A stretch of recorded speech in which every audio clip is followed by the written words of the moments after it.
ho ang patahi ng barong? Ang pangkasal? Pag usi, 500 lang. Pag pinya, 1.5. Ino ho ba yung pinakamura o pinakamahal? Pinakamura na. Ano usong kulay ngayon ng gown? More on ivory. Ivory. At tapos yung yare, kung saan naman yung yare, ano ho usong yare? More on flesh. Yes. Mas daring, mas gusto nila. Ah, talaga? So ano, yung mga labas, yung mga balikat? Lahat labas na. Wala na itinatago. Ano ho usong kulay ngayon? Ano po yung kulay ng motif o ano? Oo, yun. Apple green po at saka coral pink. Ay, yung yare. Eh, hindi po na yung masyado. Depende sa gusto ng Apo, magpapakasal. ma'am. Apo. Eh kayo, pag nagpakasal, anong gown ang gusto niyo?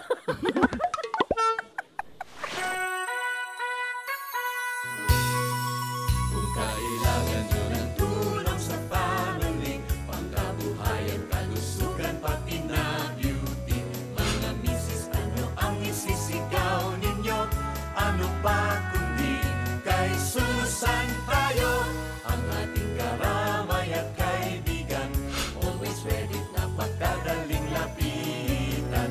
Everybody, ano ang isisigaw ninyo? Ano pa kundi kay Susan tayo, kay Susan tayo, kay Susan tayo, kay Susan tayo. Will you marry me? Yes! Sa pangbuena manong handog namin ngayong buwan ng Hunyo, may kasalan special tayo. Ang mga dapat malaman bago ikasal, isa-isahin natin. Pag kinasal sila, paano yung bagong sistema nila? Latest wedding trends. Meron din kami. Sa pagpaplano ng kasal, sino ba ang dapat masunod? Babae? Lalaki? O balae? Iba't ibang wedding etiquette, pag-usapan natin. At may tips din kami para sa inyong first night as man and wife. Ito ang one-stop wedding shop nyo. Ngayong linggo, bida ang mga ikakasal sa Kay Susan tayo!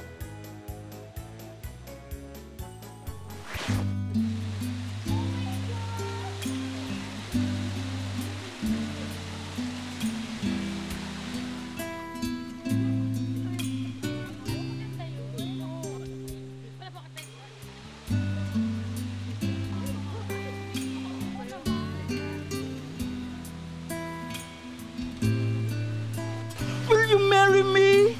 Please! Will you marry me? May! Will you marry me? Huh? Mary? Yes! Will you marry me? Oh my God! Wait lang. Sandali. Marriage?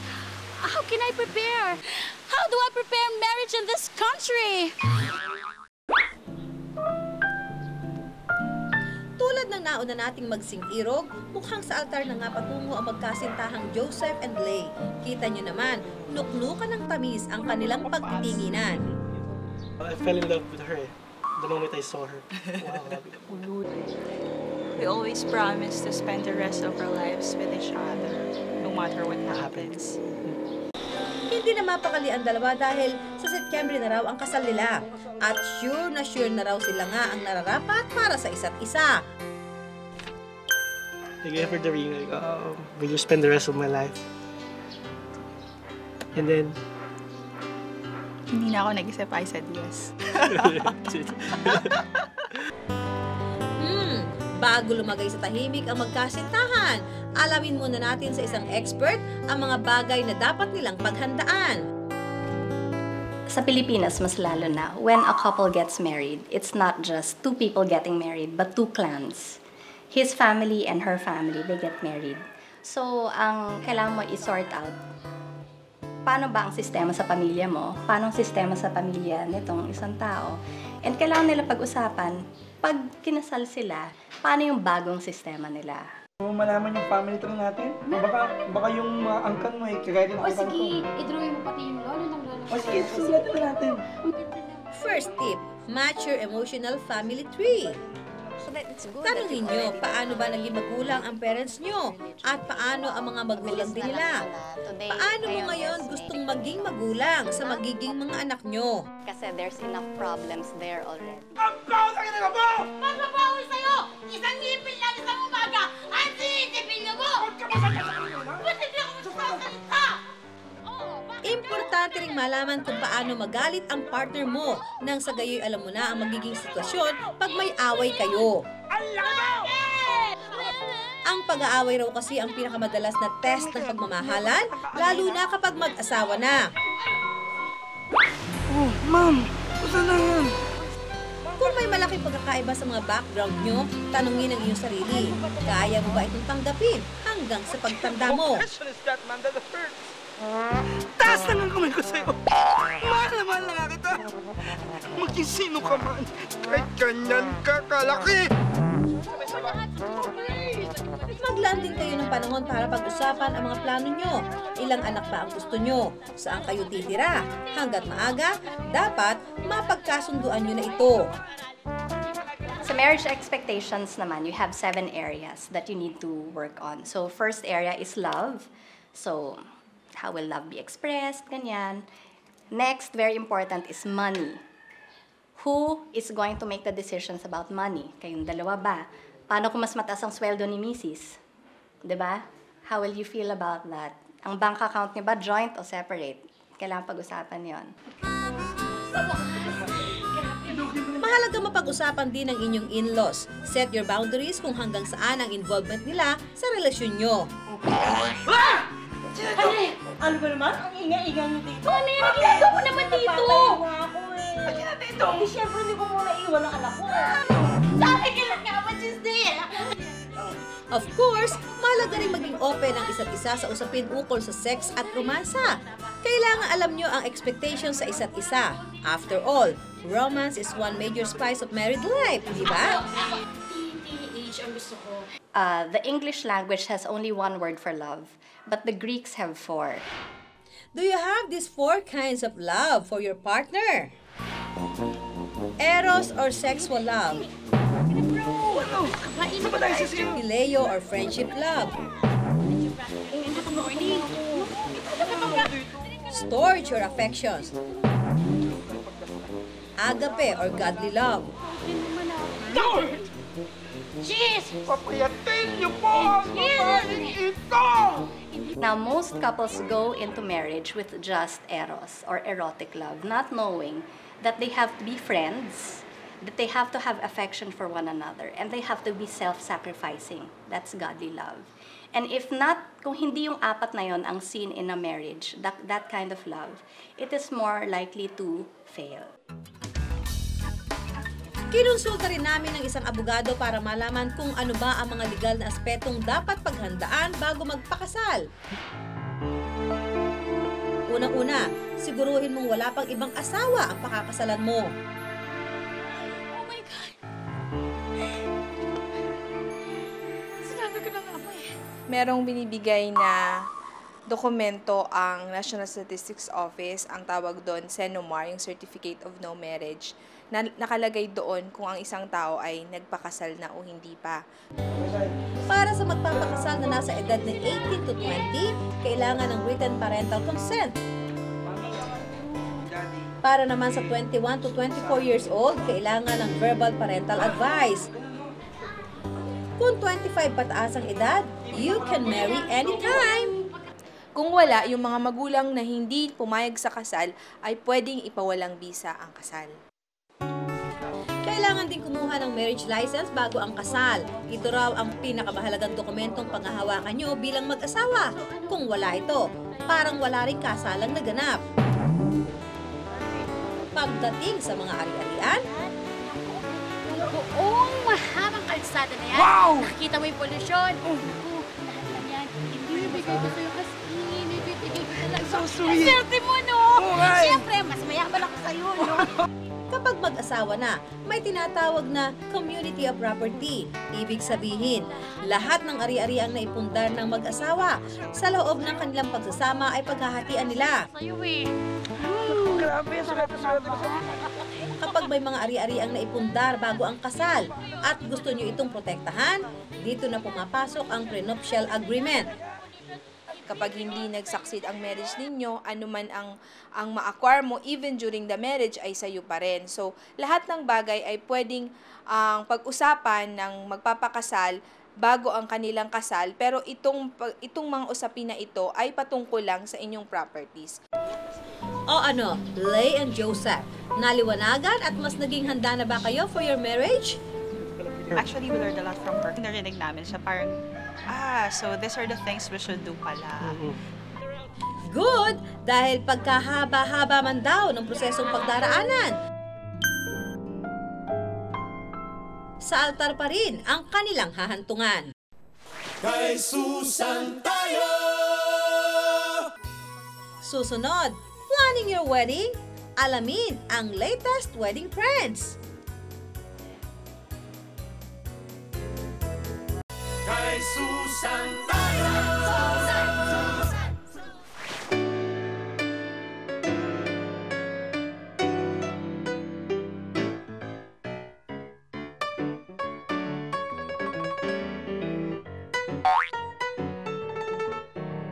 Hoy, handa ka na ba?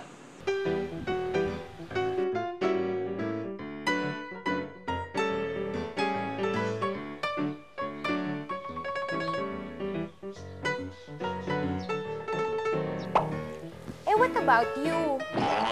Are you ready na ba?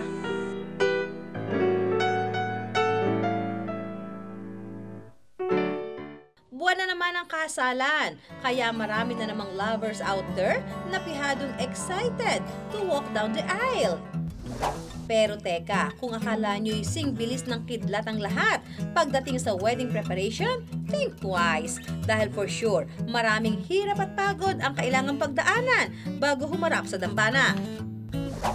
Kaya para sa mga mag-sweetie na feel ng magpasakal, magpakasal, may helpful tips kami para sa inyo.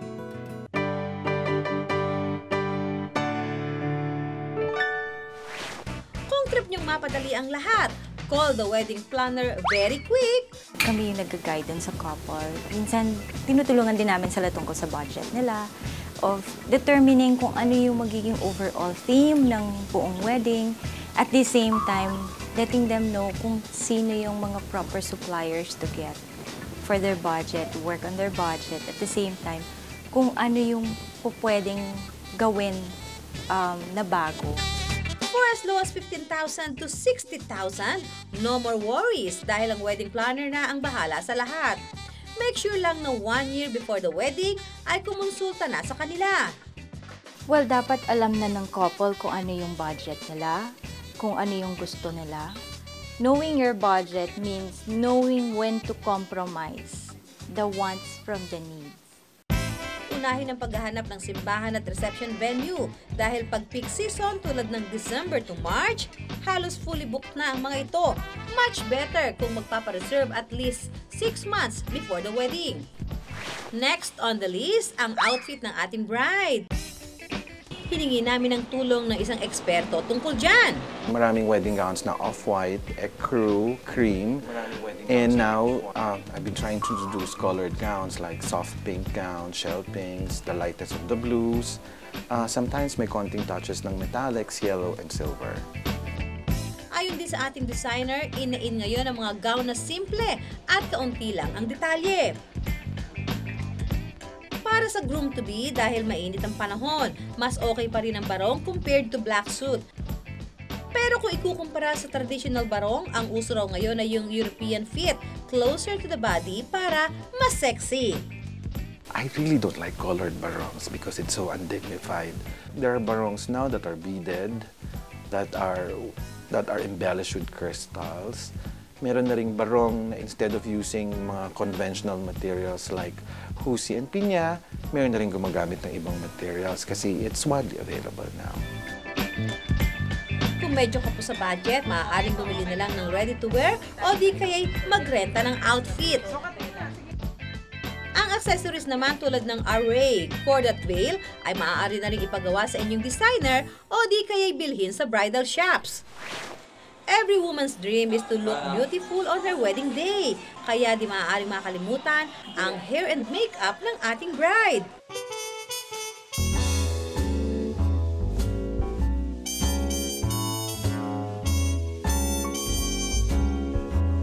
More on earth tones or kung gusto ng makeup artist na more on pink, pwede or more on gold. pero dapat ito malinis na malinis at saka subdued ang pagkakagawa nito. Bukod sa maaliwalas at malinis tingnan, mas elegante at class pa rin ang dating ng ating bride kung nakataas ang buhok.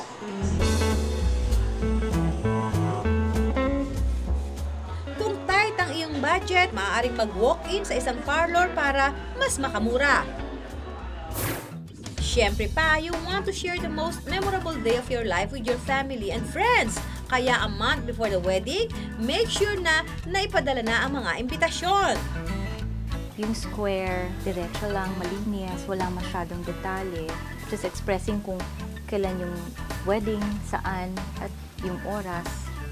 Ganun lang kasimple. Sometimes they omit yung names ng parents. And of course, mas magiging memorable ang iyong wedding day, don't forget the giveaway. Di na raw swak sa panahon ngayon ng giveaways na pang-display lang. Ang uso ngayon, giveaways na magiging useful para sa mga makatatanggap nito. Like kung kapos sa budget, maybe you can make your own invitations. So at the same time, pagdating sa souvenirs, you can also try to be creative and source out something na most probably purchase an item, put some embellishments, pero dapat nagre-reflect din sa couple kung ano yung gusto talaga nilang ibigay as a souvenir for their guests. At para mas maging romantic ang inyong wedding ni Honey, colorful flowers ang gamitin. Calla lily, kasi mas sturdy siya, yes. It comes in different colors. Kung mas friendly naman sa bulsa ang hanap mo, class pa rin ang dating ng Malaysian moms. Ang bango! Dahil once in a lifetime lang, lahat ngayon nangangarap ng isang maayos at magandang kasal. Pero, mapa-dream wedding man o simple lang, congratulations to the groom and best wishes to the bride pa rin ang hatid kong pagbati sa inyo. Kay Susan tayo! Susunod, alam niyo bang may tinatawag na wedding etiquette? Kung ano ito, abay, abangan nyo! Kay Susan tayo! To have and to hold, till death do us part. Yan ang drama ng couple na sina Vicky and Boyet. Pero bago ang much-awaited exchange of I-do's, balikan muna natin ang pamamanhikan na simula ng preparation ng kasal. Ano po? Mamaniga lang po. Wala eh. Sige, pasok. Pasok. Meet the parents. Si Mrs. Escudero, nanay ni bride Vicky, at si Mrs. Subiri, nanay naman ni groom Boyet. Teka, mukhang sa pamamanhikan pa lang, tila may iringan na ang dalawang mommies. Sige, ako na lahat ang gagastos sa kasal nila. Hindi sa panahon ngayon. Pwedeng ako na lahat. Total, mahirap na naman ako. Perlas lang ito. Walang-wala nga ako ito. Ito, 24 carats, 23. Wala lang, kasi walang-wala yung ano ko, 3G ito. Ito, walang-wala nga akong pero bariya lang ito, anak, di ba? Pagkainit naman dito. Para maiwasan ang ganitong mga problema, alamin natin ang mga wedding etiquette na isi-share sa atin ng wedding planner na si JR Plente. Para maiwasan nila yung hindi nila pagkakaintindihan, kailangan malaman yung etiquette para at least alam nila yung tamang gala o proseso sa araw ng kasal nila. Sa panahon ngayon, sino nga ba ang dapat gumasto sa kasal? Usually, sharing na ang nangyayari ngayon. Pinaghahandaan talaga yon nung magiging mag-asawa. Pati sa pagpili ng mga guest, marami ring hinaharap na problema. Si Bogus ba? Nandiyan na ba? Anak, kunin mo si Mayor Lim. Kunin mo.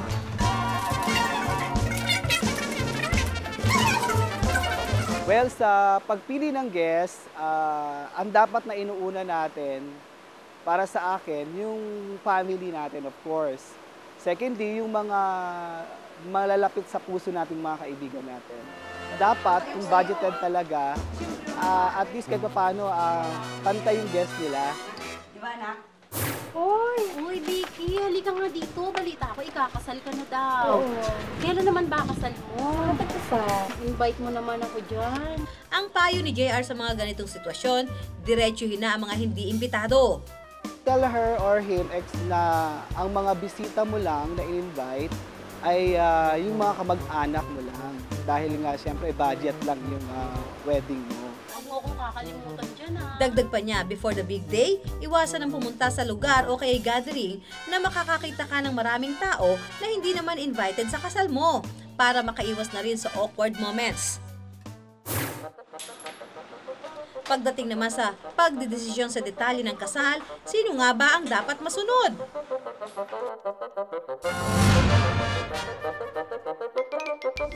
According to JR, dapat parehong nagdedesisyon ang couple. Ito, mas maganda ito.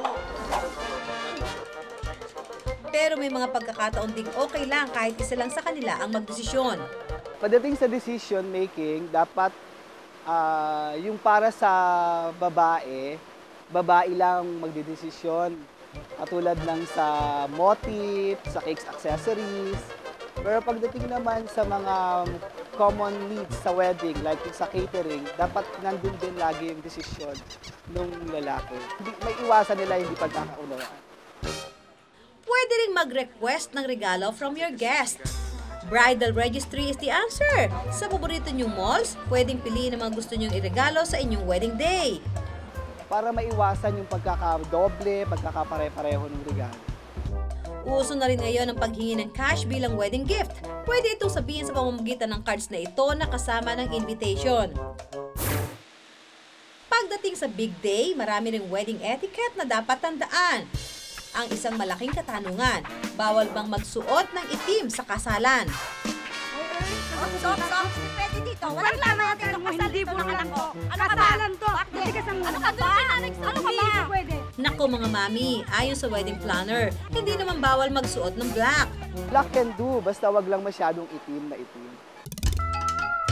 Basta black dress na hindi naman mukhang pupunta ka sa burol o libing, okay lang na isuot sa wedding.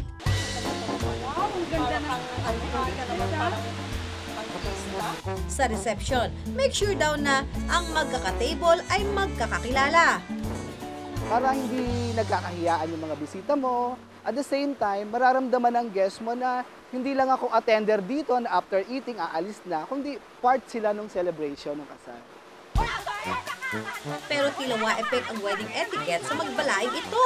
Kapag ang asawa mo, yan ang maging alam mo. Ano ka ba?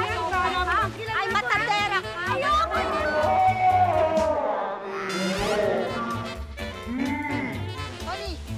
Paano nga ba pag after the wedding ay biglang mag-goodbye ang bride o groom? Dapat mag-isoli ang mga regalong natanggap?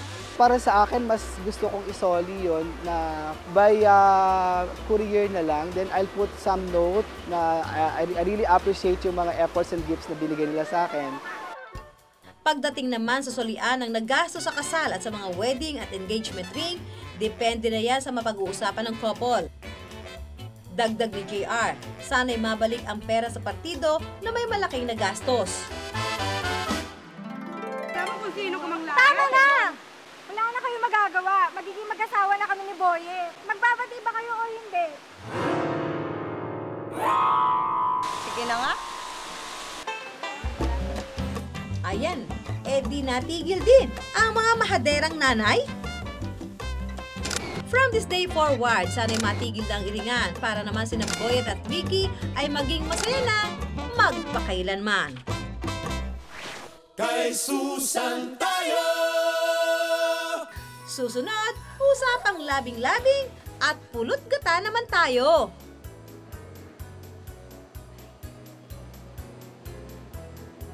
Kay Susan tayo! Yes! We're here, darling! Close the door, darling. Yes! This is it! This is really it! Let's go, baby! Let's go! Let's go! Yes! Let's go, darling!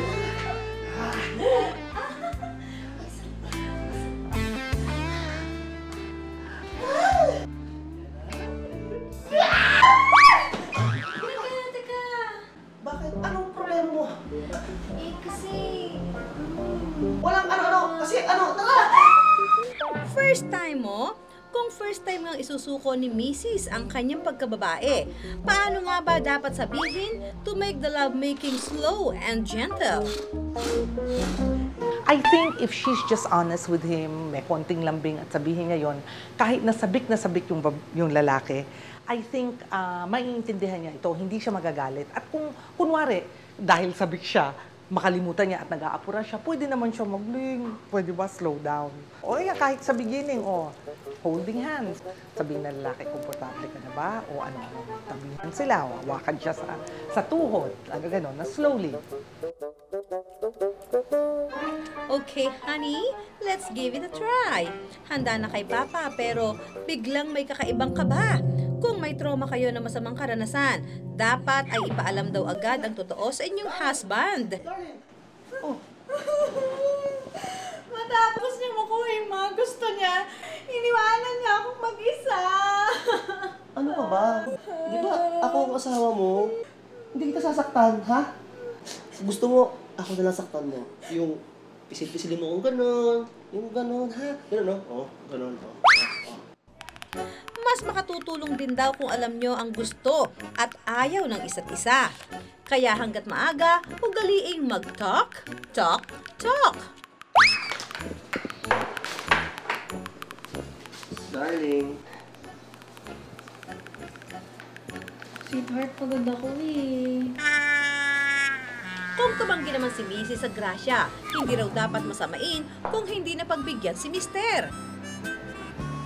Alam mo naman, kailangan ako magtrabaho, yung mga baon ng bata. So kung pwede, hindi kasing dalas. And sometimes, you can do other things. You don't have naman to have sex all the time. At sa kahit anong problema, lalo na pagdating sa kama, lahat daw madadaan sa malambing na usapan. Kay Susan tayo! Kay Susan tayo!